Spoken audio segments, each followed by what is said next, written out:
Hello YouTube, and welcome to another DBTGamer special. We are back for the third and maybe final time to look at the Metroid Prime 1 to 3 art book. The visual retrospective.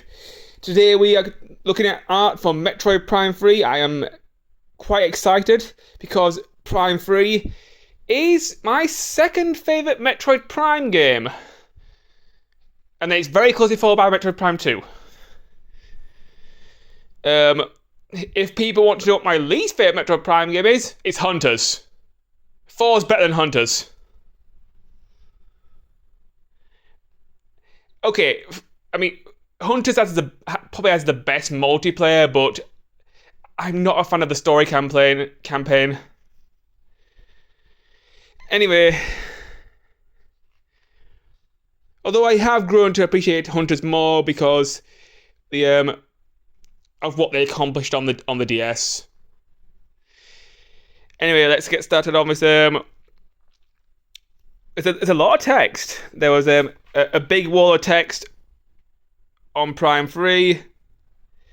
1, 2, 3, 4, 5, 6, 7 paragraphs. There's I know 3 paragraphs on the next page, so there's a lot to read in here. But as the usual videos go, we're here just for the art. I do like this.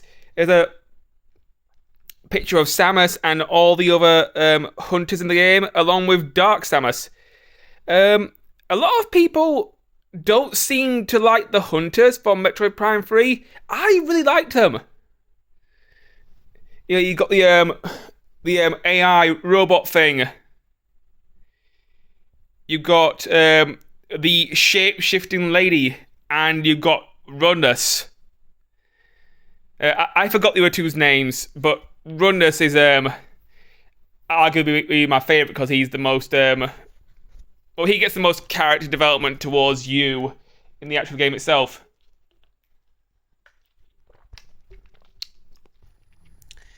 There's some more art here of the hunters and yourself wearing a new PED suit, which I will talk about later. This looks like a poster. It's a very cool poster. And there's Samus looking very corrupted right now. Anyway, I've got some art and some drawings of the Varia suit and some. I think that might be Dark Samus at the bottom. But yeah, all this looks great. Nice poses. More text here. Is like another 4 paragraphs. Seriously, there's a lot to read in this book if you want to read it. But mostly I bought this book for pictures. Yes, the PED suit. This is a suit that's enhanced with Phazon. Samus was hurt in an accident by Dark Samus, and her body now produces Phazon, and this suit helps her channel it into a gun for a limited use and do more damage.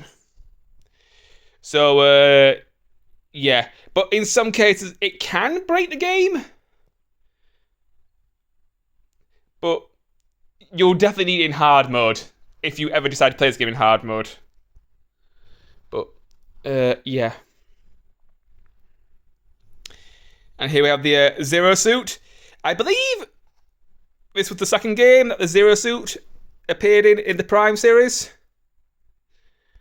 Looking nice. Some people don't like the Zero suit because it makes Samus look too sexy. My opinions. Personally, I wouldn't want to walk around in the power suit wearing nothing, so wearing something like this, as long as it's comfortable, I think would work. And she has a little gun in case she is suitless, like in Zero Mission. And some really nice drawing of facial features. One thing I've always struggled with is drawing faces, especially human faces. Animals and monsters I can do quite well, but humans I often struggle with. Uh, the best I can do is use the anime window eyes. But I am trying to get better. Noses are especially hard. Got a bunch of arm cannons and grapples here. All in the different colours. And early designs. I love the grapple in this game. It's so much more much more versatility. You can use it to swing across ledgers. You can use it to grapple onto people. You can rip off parts of their armor. You can rip off their shields, and then you can focus your energy into them to give them electric shocks, or you can focus phase on into them just to make them get extremely radioactive and not very attractive, and they'll just die. I love the grapple in this game. Here's the gunship, looking amazing as always. In this game, you can actually use the gunship to drop missiles on people. A lot of people don't do this. They think it as just an item just to open doors, but no. There are certain points in the game where you can just call your gunship down and drop a nuke, but you have to be careful because it can hurt you as well.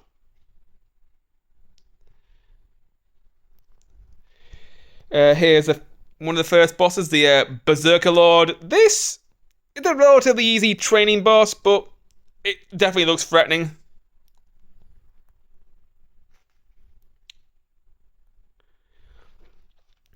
The Korokak beast. It's very spiky and it's got a long grapple tongue and some deadly mandivores. Morgana, the first phase on seed boss. Definitely very difficult because you have to do a lot of damage and it starts to heal. So you have to just keep the pressure on.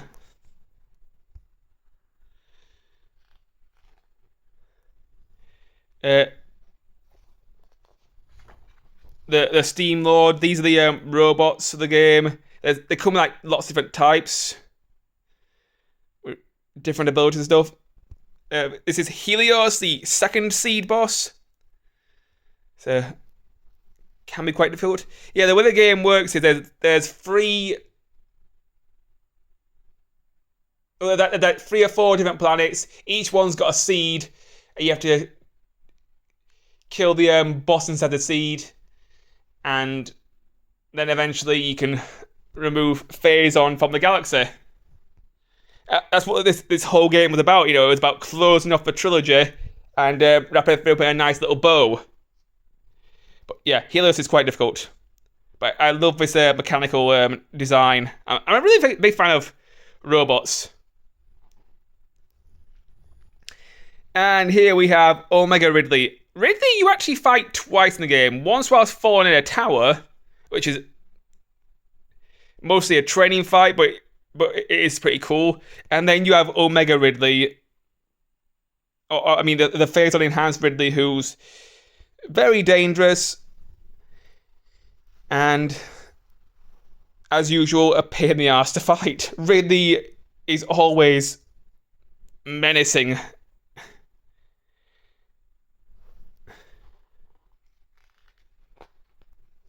Then we got Dark Samus, who I believe you fight 3 times in the game. I do like that sleek whip that she's got. I don't think that actually makes it into the game, though. You got a more alien sort here. Once the mask is removed. The Aurora unit. Yeah, these are like biological computers in the game. And they help you with your directives, tell you where to go next, and they also and one of them's also a boss right at the end of the game. So Yeah, the whole game you're tracking down these corrupted biological computers, and you're trying to fix them and purge them of their phazon problems. And you're also trying to find all hunters as well. Yeah, here we go. Here's Runda. This is the first hunter that you meet. And then later in the game, there's a really cool boss battle. Okay, obvious pun was obvious, but I'm going to make it. This guy, has ice powers. He can surf around on his ice, and he can shoot ice. He is easily my favourite hunter. Most because of his camaraderie with Samus and just his attitude. Love this guy. Gore, the robot. I like this guy. He's very mechanical, and his big, powerful Metal Gear mech suit is just awesome. And then we have Gandora. This woman, excuse my phrasing here, is a bitch. She transforms into the previous hunters that you've already faced. She's the last hunter that you will fight. So she has all the attack patterns of the previous hunters, which makes her very difficult. And even when she's not using the other hunters' strategies, which you've hopefully memorized by now, she'll jump around, backflip, cartwheel, and jump on top of you and electrocute you, and she's just very acrobatic and fast and flexible and very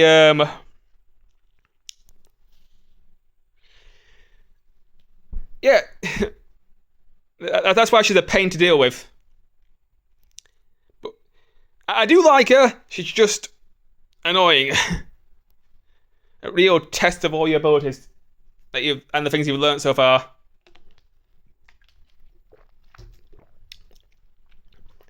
The Flagger Hatcher. Not really much of a dangerous apart from early in game when these things can either swarm you with a little Gragonol. These are hard words. The Snatcher and the Cobra. Spot with a K, so you know it's cool. The Rap Hound, I believe that's grapple related. You got the Night Bar, the Reptilius,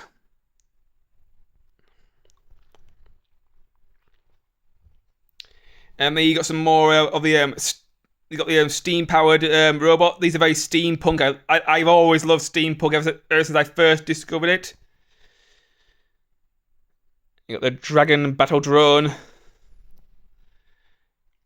Steam Spider, and the Space Pirate. Yes, the Space Pirate's back in this game, but they're more dangerous because they're being enhanced by phazon and they're... Yeah. You got the Aero Troopers with their jetpacks, which... They could look kind of silly, and they're not much of a threat, even when they are enhanced with phazon. The Catwalk Tank, the Jolly Roger Drone, they're a pain in the ass because they can screw up your scanners.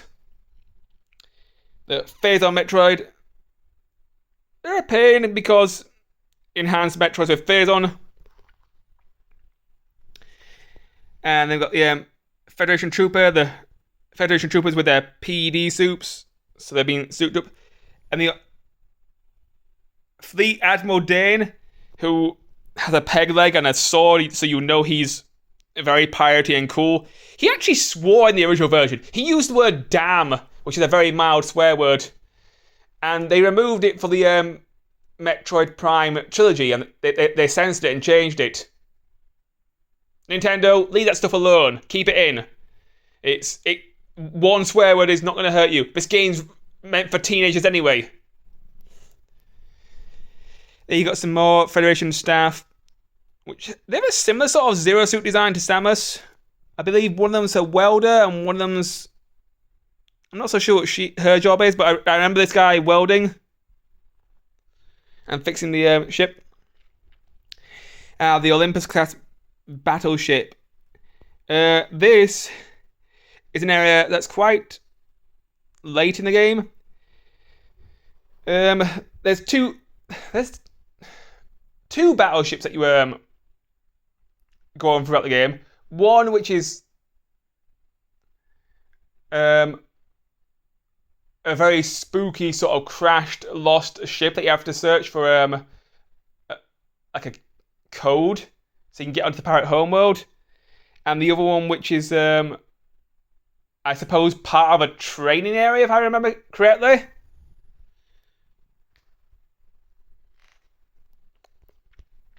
Yeah, here's Noria, the first planet of the game. I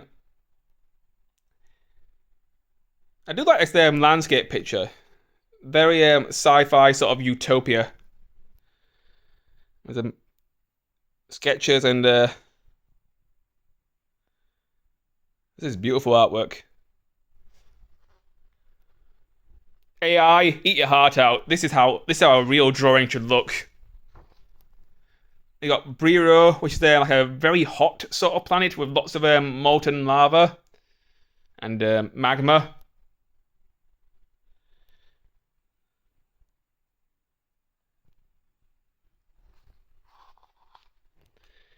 And Elysia, which is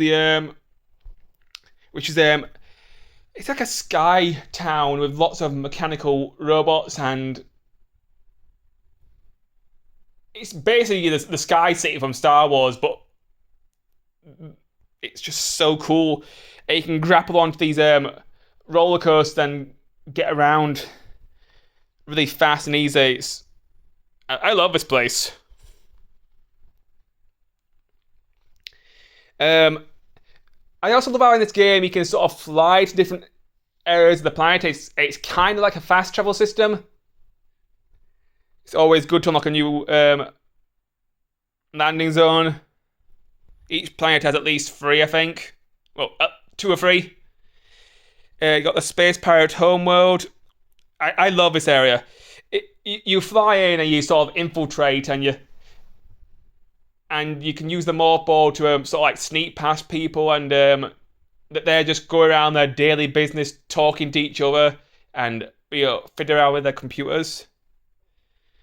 And yeah, it starts off like a stealth mission and then gets more dangerous.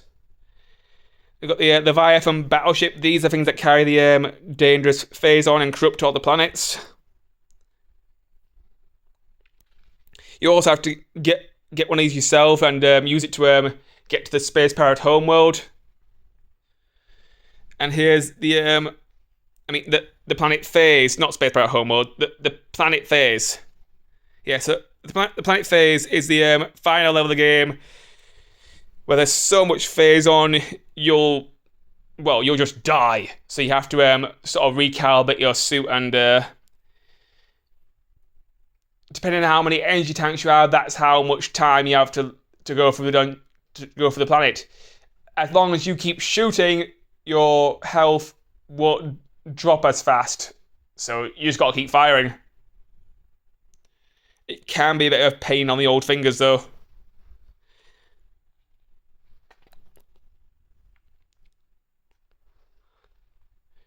Ooh, there is a 4th section to this book. So I guess we are coming back for a 4th video. It looks like the 4th video will be on Metroid Prime Remastered. So thank you for watching this video on Metroid Prime 3. I really enjoyed talking about Metroid Prime 3. Not that many people like it because some people believe it's too easy because of the hyper mode, and the exploration isn't as well focused because the game focused a bit more on action. This game took some influence from Halo and a lot of space shooters at the time. But I like Prime 3. Never be afraid of telling people what you like and why you like it. You know, be an individual, don't follow the crowd. Anyway, thank you for watching, everyone. Please like, comment, and subscribe, and I will see you in my next Metroid Prime book video, where we shall take a look at Metroid Prime Remastered and the rest of this book. See you guys then. Thank you for watching.